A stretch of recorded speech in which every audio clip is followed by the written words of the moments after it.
Blebek kayak Sunda mah, burik debulu, karena nggak sholat. Kenapa? Nggak ada di bekas bulunya, nggak ada. Tapi biar kata hitam, sholat. Hitamnya hitam metalik, glowing. Kayak muka ibu-ibu yang suka pakai fresh care.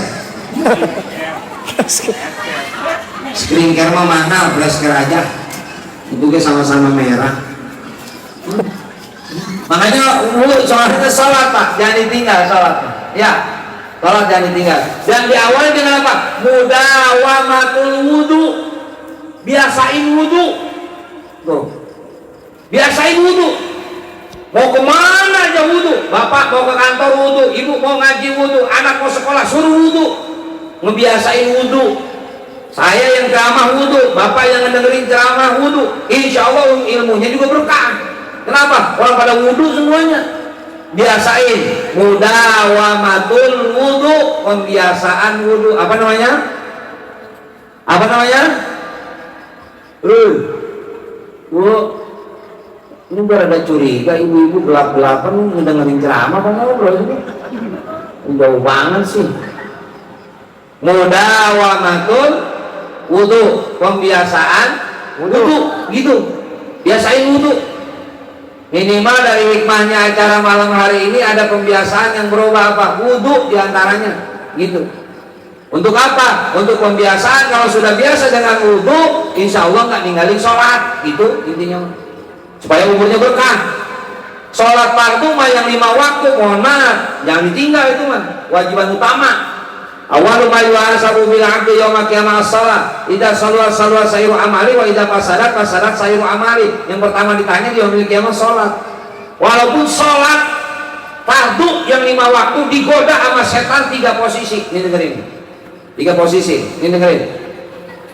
Ini dengerin, Bu. Ini dengerin. Salat digoda sama setan 3 posisi. 1 sebelum salat, 2 lagi salat, 3 setelah salat. Sebelum sholat digoda sama setan. Apa? Males. Bener nggak? Sholat apa yang paling males? Sholat apa? Sholat subuh sama isya ditambah lohor, asar sama maghrib. Beneran sholat? Males. Jangankan jamaah, ustaz yang males. Iya, beneran. Tuh sholat. Yang kedua, lagi sholat digoda sama setan. Nih, inget nih, bahwa itu godaan setan. Yang kedua apa? Godaan setan. Yang kedua, lagi sholat digoda sama setan. 2, 1 lupa, 2 buru-buru. Tuh godaan setan. Tuh, dengerin gue. Lupa. Ibu, bapak pernah nggak sholat begini nih? Allahu Akbar, bismillahirrahmanirrahim, alhamdulillahirabbil alamin, arrahmanirrahim, maliki yaumiddin. Ini rakaat ketiga atau keempat? Iya, karena aku udah perasaan mah ketiga, karena dulu keempat. Pernah nggak ibu sholat begitu? Pernah apa sering? Dinaji semit amin. Ketiga keempat, padahal udah rakaat yang ke-7 itu. Tuh, sholat tuh begitu tuh, digoda sama setan tuh. Karena malah kadang-kadang kunci hilang ketemu lagi sholat. Iya, sholat lupa sama sholat. Apalagi ibu nih, ibu mau kondangan sholat dulu, yakin gak bakalan khusyuk mikirin baju seragam yang mana yang mau dipakai. Sholat gitu. Yang kedua, buru-buru sholat. Itu jangan dikira Pak, sholat buru-buru bukan dianggap dengan godaan setan, itu godaan setan buru-buru gitu. Apalagi sholat tarawih maya, nggak tahu kalau di sini sholat tarawih mana musolahnya gitu.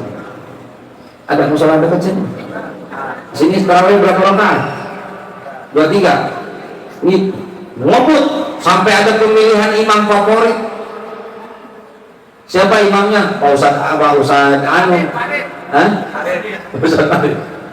Ustadz Anu. Wah, lama dia mah. Pindah musola. Gitu.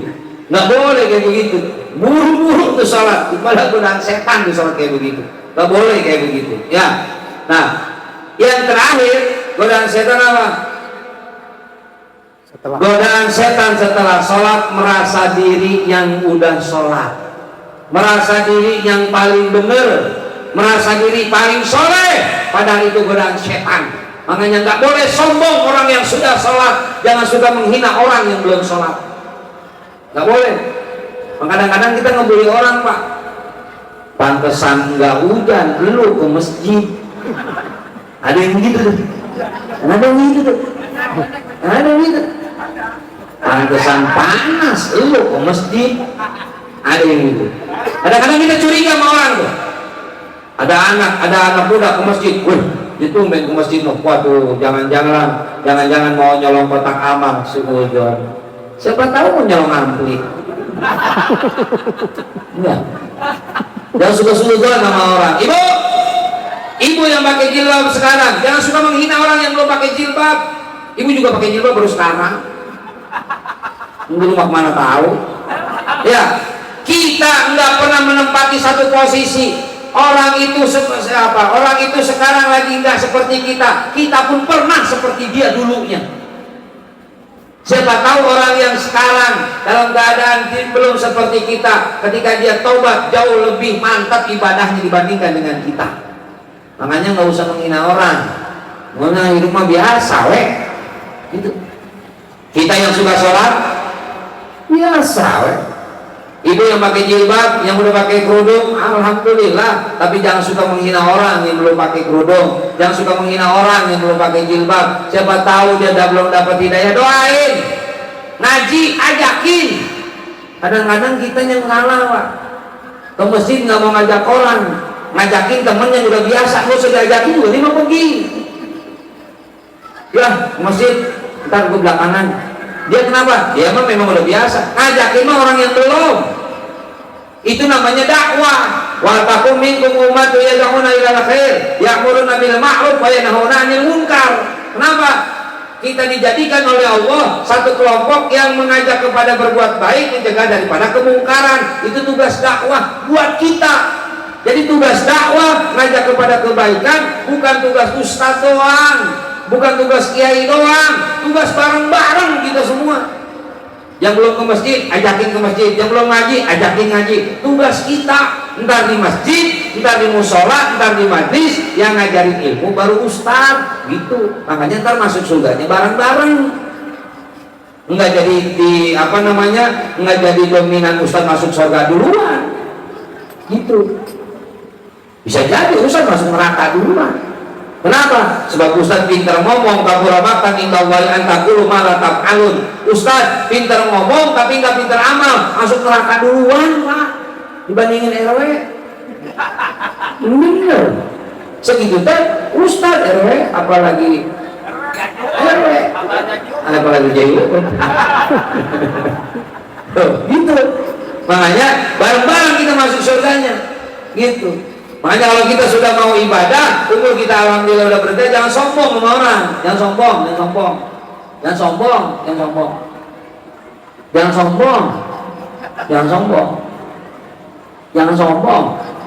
ya, ibu ya, sombong ibu dengan kecantikan, ya, tambah tahun juga tambah umur tambah jelek, Bu, mendingan yang jelek istiqomah.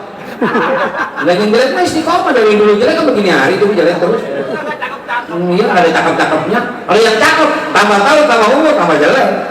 Begitu. Makanya nggak usah sombong kita mah. Ya. Apa sih yang kita sombongin?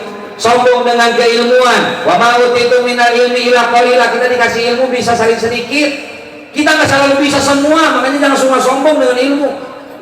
Nggak usah ketang-tang-keteng dengan ilmu. Gitu. Saya bisa begini, belum tentu bisa yang lain, nggak bisa, belum tentu. Saya mungkin bisa ceramah, orang kata Ustaz, tapi saya nggak ngerti urusan son. Ayo, sekarang tukang son suruh ceramah, saya megang son, jamaah bubar son meledung. Kenapa? Orang nggak paham semua, makanya hidupnya jangan sombong, gitu. Sombong dengan harta, sekaya apa kita hidup kita punya harta, nggak usah sombong dengan harta. Itu kalau di kompleks ini ada yang orang kaya sombong, kalau dia mati jangan ditengok, jangan dilayat, antepin, biarin. Orang kaya sombong sama yang miskin, mati jangan dilayat, antepin gitu, masukin keranjang kuning. Orang kaya sombong, biarin, antepin, jangan dilayat, biarin. Orang mati biasa kan dipandiin, orang sombong nggak usah dipandiin, suruh mandi sendiri. Biasanya habis dimandiin dia apa?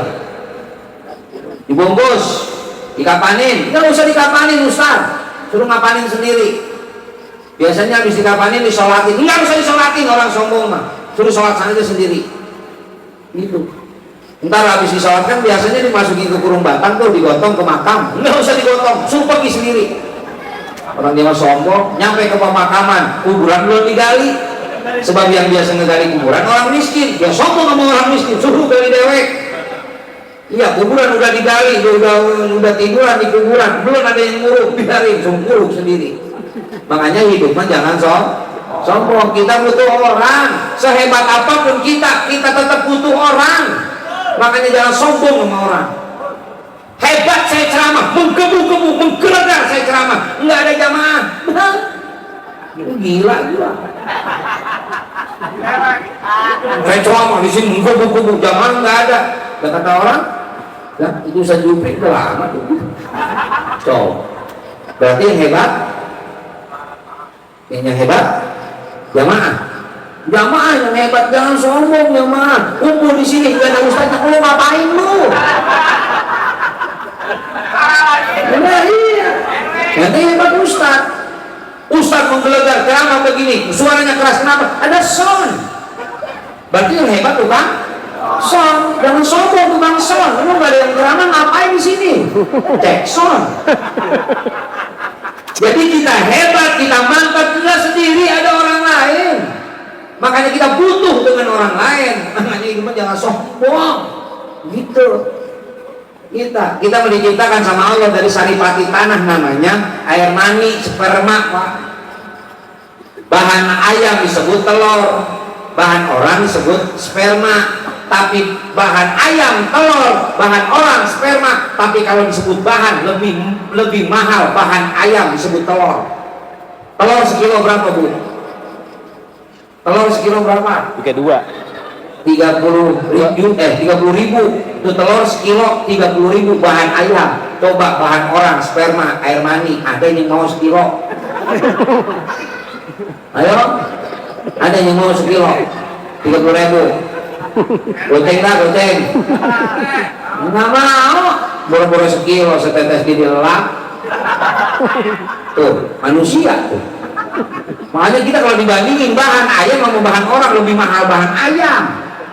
Makanya kita nggak usah sombong. Saripati tanah, berarti aslinya kita tanah.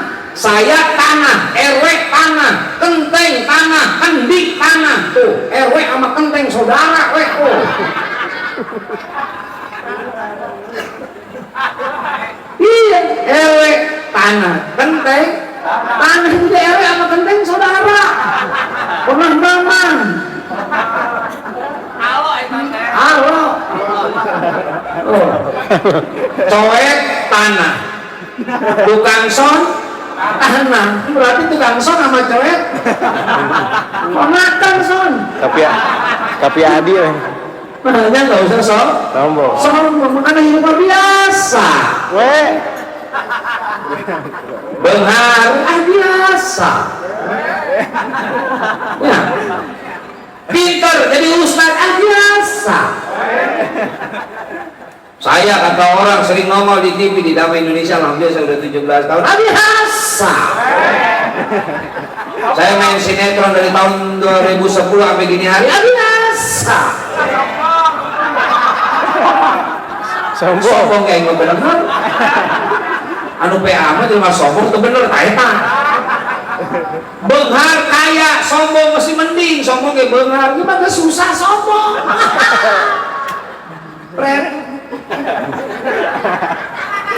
Itu mentaka hidup mah biasa. Nggak usah macem-macem lah, biasa itu ya. Kita minta tambah berkah umur. Kalau Pak kita yang jadi suami, umur kita berkah. Ibu, umur ibu berkah. Jadi seorang istri, insya Allah rumah tangganya juga sakinah mawaddah warahmah. tambahin apa keilmuan tentang rumah tangganya, insya Allah nanti saya bagiin. Saya nanti mau ngebagiin buku kenang-kenangan dari saya tentang rumah tangga, menciptakan rumah tangga, adab-adab rumah tangga judulnya. Saya bikin buku sendiri, judulnya adab-adab rumah tangga. Ada cara berhubungan badan, ada di situ. Ada suami yang boleh dipertahankan dan istri yang boleh dipertahankan. Itu Pak, ada Pak. Ntar Bapak baca di situ, istri yang harus dipertahankan dan istri yang tidak harus dipertahankan. Ntar Ibu baca juga, ada suami yang begitu tuh. Ntar selesai acara ini gua rasa banyak yang acara sih. Nah, itu buku adab-adab dalam hal rumah tangga. Itu nanti saya bagiin buat kenang-kenangan buat ibu-ibu. Saya bagiin Bapak gratis. Saya bagiin gratis, ya. Menimpaknya doang 20.000. Karena saya lagi pengadaan Pak RW, pengadaan AC masjid. Jadi kalau Pak RW itu kemarin masjid tuh, sholat tuh, lagi pengadaan masjid, AC masjid. Saya perlu 9, kemudian sama stapelnya, apa itu nama stapel itu apa sih? Stabilizer buat masjid. Makanya saya itu infaknya buku gitu. Nanti Ibu, kalau Ibu beli buku itu infaknya 20.000, hitung-hitung Ibu udah nyumbang masjid saya AC-nya. Ntar Ibu mati kuburannya adem, sejuk kuburannya, bisa kedinginan. Ntar AC-nya bisa diatur di kuburan. Ya, mau 16 atau mau 25 terserah. Ya, nanti ada dibagiin sama panitia. Ya, itu. Nah, satu loh, minta tambah berkah umur. Udah setengah 11 ini. Udah setengah 11 nih. Terusin. Ibu, Bu, terusin. Nggak capek. Yang capek mah yang di atas, yang di bawah mah nggak capek. Gini doang. Ya, satu. Minta tambah berkah umur, ya Allah ya Rabbana, tambah dan berkahkan umur saya. Yang kedua, ya Allah ya Rabbana, tambah dan berkahkan rizki saya. Tuh, minta tambah berkah rizki. Rizki yang berkah itu rizki yang bisa dinikmatin oleh orang lain. Di antaranya acara nih Muharraman, santunan yatim yang nyumbang rizkinya berkah. Allah ganti itu pasti. Makanya rizki yang berkah itu rizki yang bisa dinikmatin sama orang lain. Makanya hidup mah jangan korek Pak, jangan pelit. Hidup mah jangan pelit. Saking nggak bolehnya pelit, orang Sunda menyebutnya juga istilahnya banyak. Nggak boleh pelit tuh Pak. Pelit, korek, medit, kumet, merepet jahe, udah tasiran, lengan ngekat, mereki, kedekut. Orang Sunda tuh. Itu saking nggak boleh pelitnya. Dan nggak ada orang yang suka sama yang pelit walaupun dia sendiri pelit. Liciknya orang pelit tuh. Mereka hese. Mereka hese. Bener Pak. Misalnya nih, ini mohon maaf bukan di sini. Ada RT pelit. Ini bukan RT di sini, ini mah RT di Gambia di sana. Di Uganda. RW mah nggak pelit, cuma itu doang. Ya. Ada RT pelit lewat depan rumah kita ngomong, mau kemana tuh RW pelit? Itu haji ke Mekah, tapi kalau pelit jadi 2 kali. Wah, haji pelit. Tuh, jeleknya. Kalau Ustaz ada yang pelit Ustaz. Halo? Ustaz ada yang pelit Ustaz? Ustaz ada yang pelit Ustaz? Ada? Kalau kiai ada yang pelit kiai? Nggak ada. Kalau penceramah ada yang pelit penceramah? Sultan Agung. Dengerin, Ustaz mah ustazah bukan pelit, cuman kadang-kadang licik. Dia mah sodako, dia mah kagak. Tuh liciknya Ustaz tuh. Kadang-kadang duit jaket jadi jaket. Bahagianya Ustaz. Ini mohon maaf Ustaz, ini mah bukan Ustaz di kompleks ini mah di Tiang sana. Uganda. Bukan orang sini, bukan, ini mah di Tiang sana. Aslinya sih orang kompleks sini aslinya. Pindah doang di Tiang sana. Jangan pelit hidup mah. Orang yang pelit katanya, apa ciri-ciri pelit? Orang pelit itu ciri-cirinya di mana mau sedekah mikirnya lama, itu orang pelit namanya. Mau ngasih mikir-mikir, pelit tuh. Ini Ustaz Rustani kira-kira dalam amplopin berapa? Lama mikirnya, pelit sama panitia. Cekret, oh udah ditransfer, udah ya. Udah habis. Udah habis. Ya itulah Pak Bu, bedanya. Enaknya saya bilang, saya jadi artis dengan jadi penceramah, mendingan jadi penceramah daripada jadi artis. Kalau artis mah syuting Januari dibayar Maret tuh, jadi artis mah. Kalau jadi penceramah mah belum ceramah aja udah habis duitnya weh. Udah habis, gua habisin tadi di Bandung, udah habis. Gua tinggal kerjanya doang ini. Oh, kayak bercanda, bercanda. Saya mau ceramah nggak pernah mikirin bayaran, saya mau ceramah nggak pernah mikirin upload, nggak. Isinya? Enggak, biarin panitia yang mikir, ngapain gue jadi mikir? Panitia yang mikir, ngapain mah? Gue mau mikirin materi ceramah itu mah. Berkah tuh harta, gitu. Makanya ini acara membawa keberkahan, santunan yatim, hebatnya yatim. Kalau yatim, santunan yatim, hebatnya yatim. Santunan yatim, doa apa? Kebagi. Janda tua, kebagi. Di sini pembagian tadi begitu nggak? Pembagian yatim bang atau nggak? Yatim bang. Biasanya kalau pembagian yatim, orang miskin, makin miskin ke bawah. Janda tua ke bawah. Jadi itu hebatnya perempuan Pak. Sampai ke janda tua ada santunan, nggak ada duda tua disantunin, nggak ada. Tuh hebatnya perempuan, tuh hebatnya perempuan. Sampai udah tua masih disantunin, nggak ada duda tua disantunin. Ada aki-aki modal di pojok kelaparan, tapi kalau janda tua disantunin tuh, hebatnya tuh perempuan tuh. Hebatnya perempuan begitu tuh. Walaupun memang perempuan makhluk yang susah dipahami, makhluk yang susah dimengerti. Saya aja punya istri sampai gini hari nggak ngerti sama istri saya maunya apa. Diginiin salah, diginiin salah, serba salah perempuan emang Pak. Dan hidupnya perempuan nggak pernah salah, benar terus perempuan tuh.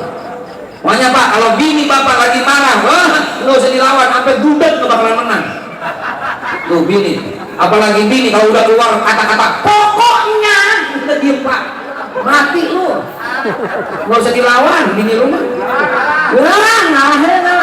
Sok bapak bini lagi marah, bapak lawan, bapak menang, malu. Menang malu, apalagi kalah lebih malu, terhina. Makanya perempuan marah diam. Ntar kita capek mau berhenti sendiri. Tuh perempuan, dia mah nggak ada salahnya. Pasang sen kiri belok kanan sah. Ya, perempuan, iya, amit dong perempuan. Beneran Pak, beneran. Bapak punya istri, bapak kontrol. Mau kemana ditanya, handphonenya diperiksa. Atas istri apa bapak? Jadi suami protek banget, hidup gua nggak bebas, tertekan jadi seorang istri. Gimana sih suami itu? Protek sama istri, salah. Bapak lepasin bini bapak, mau balik, mau enggak, mau kemana terserah. Apa kata bini? Suami gak ada laki, suami dari laki gak ada cemburunya, gak punya perasaan. Gimana kita jadi laki-laki mah? Gimana kita sama istri? Salah Pak, serba salah. Makanya hidup kita mah Pak jadi laki-laki salah dulu. Waktu kecil salah, diomelin sama bapak. Sekolah diomelin sama guru. Kerja diomelin sama atasan. Udah kawin diomelin sama bini. Amin. Seberapa sama bini.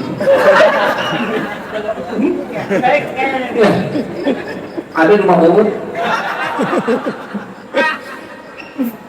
Saya mau ganti masjid, mau ganti karpet masjid. Kan udah lama tuh masjid. Ditanya dong, masjid ini kalau kita ganti karpet warna apa? Terserah, Abi aja. Hebat kan? Bini gua tuh datang ke toko karpet yang hijau aja kali itu norak. Tadi kata lu terserah. Gua milih hijau norak. Ya udah kalau norak mah yang merah udah pernah di itu udah gua bilang tukang karpet nih layanin bini gua hadapin sama lu. Gua nggak nyanggup. Tuh bini itu. Lu mau bener-bener makhluk yang bini lu mengerti, nggak paham, nggak ngerti. Gua yang nyari duit, gua yang capek, yang galak lu. Bener. Dan cowok. Aduh, 94 tahun tuh. Gua yang capek, gua yang nyari duit, yang seneng lu. Lu nggak punya duit, gua yang nyari. Gua nggak punya duit, lu yang ngomel. Kan gua aja. Gini tuh. Salah wae. Bukan bener gua ngomong lagi ini. Tapi mohon maaf Bapak, hebatnya perempuan punya anak 3, suami meninggal, keurus sama istri Bapak. Bener Bu? Bener? Punya anak 3, suami meninggal, keurus sama ibu mah. Tapi Bapak punya anak 1, istri meninggal, enggak keurus. Nggak mikirin kawin lagi, masih hidup aja pada kawin lagi. Sok, ibu jawab sih jujur Bapak. Ibu jawab yang jujur. Lebih baik suami atau istri yang mati duluan? Kan gue jawab ya. Hah? Ini laki apa mending istri mati duluan? Bapak aja duluan ya. Ya, nggak apa-apa Pak, kita mendoain mati. Laki mah nggak usah didoain mati, kita pasti mati duluan, bro. Masya Allah. Nyai boneh. Ya, nah, balik lagi. Ini harta yang kita miliki, bukan nggak boleh kaya. Imam Sazili yang kita baca tuh, yang kita wirid tuh, tarikh Saziliyah itu orang kaya. Itu luar biasa, bajunya itu istimewa, kudanya kuda mewah, tapi nggak sombong. Yang bahayanya punya harta sombong, yang bahayanya punya harta nggak mau infak. Kita pengen kalau kita pengen jadi orang kaya, maka jadilah orang kaya yang baik. Kita Pak harus jadi kaya Pak. Umat Islam di kompleks ini harus kaya, harus kaya. Kenapa? Kalau nggak kaya acara nggak bakalan ada ini. Makanya lu pada punya duit semuanya. Makanya saya doain selesai acara ini mudah-mudahan pada punya duit lah 500 juta Pak besok. Ya itu surat rumah tinggal kasih ke siapa itu. Insya Allah punya lah. Kasih ke Pak. Nah makanya ini acara berkah. Kenapa? Karena memang urusan kalau kata agama apa? Ma qomadin ila bilma, kata Imam Ghazali. Ma qomadin ila bilma. Tidak akan tegak itu agama kecuali dengan harta. Acara kayak begini pakai duit Pak. Kita umat Islam kalau nggak pada peduli nggak bakalan acara ini berjalan. Makanya umat Islam harus kompaknya dengan hartanya mau berbuat apa, mau ngasih sama orang, jangan pelit. Makanya dalam surat Al-Ma'un yang biasa kita baca tuh, Al-Ma'un, surat Al-Ma'un. Kalau orang kampung bilang surat Ar-Ra'eta. Ya itu kalau di kampung saya mah Pak nggak tahu Al-Ma'un, kalau Ar-Ra'eta tahu. Sama surat Al-Ikhlas nggak tahu Al-Ikhlas, tapi kalau Qul-Hu tahu. Kalau Al-Kafirun nggak apa, tapi kalau kuliah tahu. Itu hebatnya tuh. A'udzubillahi minasyaitonir rajim. Ar-ra'aital ladzi yukadzibu bidin, fadzalikal ladzi yad'un wala yaqudu ala ta'amil miskin. Punten. Eta orang yang pelit termasuk kategori orang yang mendustakan agama. Dia nggak peduli sama orang miskin, nggak peduli sama yatim. Makanya nih hari biar ada keberkahan harta kita, ini acara dibikin dalam rangka tarhib Muharram menyambut tahun baru Hijriah dengan hartanya. Mudah-mudahan harta orang yang menjadi donatur hari ini atau acara hari ini mudah-mudahan dibalas dilipat gandakan oleh Allah Subhanahu wa taala. Amin Allahumma amin. Yang ketiga, ya Allah ya Rabbana, jam 11 saya. Jam 11 saya ini. Udah sejam. Memang nggak capek ngomong, capek. Dibayar orang kata udah habis. Udah habis. Dengan nunggu tambahannya doang. Makanya buku gua tuh itu. Ya, buat masjid. Ya, nah lanjut. Yang ketiga, 1, ya Allah ya Rabbana, tambah dan berkahkan umur saya. Nggak usah amin kan, gue lagi ngejelasin. Gue lagi bilang itu Pak, kalau ngaji sama emak-emak amin loh, gak boleh ada untungnya. Amin mulu. Ini bodo amat. Ya Allah ya Rabbana. Ini kapan dibacanya? Pas sujud terakhir, Bapak. Sujud terakhir. Makanya kata Nabi, panjangkan sujudmu. Sujudnya dipanjangin tuh dilamain, bukan badannya yang panjang. Kadang-kadang ada yang badan panjang, pantat orang sampai ke tubuh. Bukan badan, sujud yang dilamain. Dipanjangin sujudnya. Makanya biasain di mana sujud terakhir setiap sholat, panjangin. Kenapa? Sebab itu saat diijabahnya doa di mana sujud terakhir. Ini doa dibaca, tapi jangan diucapin, karena ini mah doanya menggunakan bahasa kita, bukan bahasa Arab. Ya Allah ya Rabbana, tambah dan berkahkan umur saya. Ya Allah ya Rabbana, tambah dan berkahkan rizki saya. Yang terakhir, ya Allah ya Rabbana, tambah dan berkahkan ilmu saya. Tuh, kita tambah berkah ilmu. Ibu, ilmu yang berkah berarti bukan berarti harus jadi ustazah. Bapak, ilmu yang berkah bukan berarti harus jadi ustazah. Ustaz bukan harus jadi penceramah, bukan. Ilmu yang berkah nggak mesti gitu. Jadi ustaz nggak mesti, amalkan sendiri. Jadi penceramah apalagi, bukan. Ya. Saya mah apalagi nggak setuju, saya mah kompleks ini jadi penceramah nggak setuju saya. Makin banyak saingan, ayo banyak banget saingan. Udah jadi usaha biasa aja, jalanin ilmunya. Sebab ilmu harus.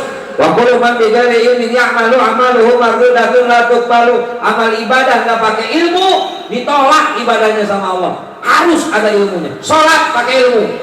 Bapak sholat di masjid, sholat di musola, gitu Pak.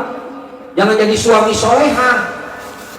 Kalau suami soleha mah sholatnya di rumah tuh. Sekalinya datang ke masjid seminggu sekali, sampai kayak ke gereja Jumat doang. Udah gitu datangnya telat, duduk paling belakang tidur. Tuh. Walaupun Pak Nurin, sekali-kali kita harus wajib ngimamin anak istri di rumah, wajib Pak. Ini kalau RW udah pernah ke rumah saya, depan rumah saya, persis rumah saya itu depannya, karena memang saya satu komplek, satu pesantren itu, depan rumah saya itu persis masjid. Tapi malam Sabtu sama malam Selasa saya nggak ke masjid, dari maghrib sampai isya. Kenapa? Ngimamin anak istri, kewajiban. Itu penting. Gitu. Ibu, suami suka ngimami? Enggak. Suka. Kadang-kadang. Kenapa suami nggak mau ngimami? Mohon maaf Ibu, sebab suami nggak mau ngimamin karena kalau salah diketawain, itu yang kapok.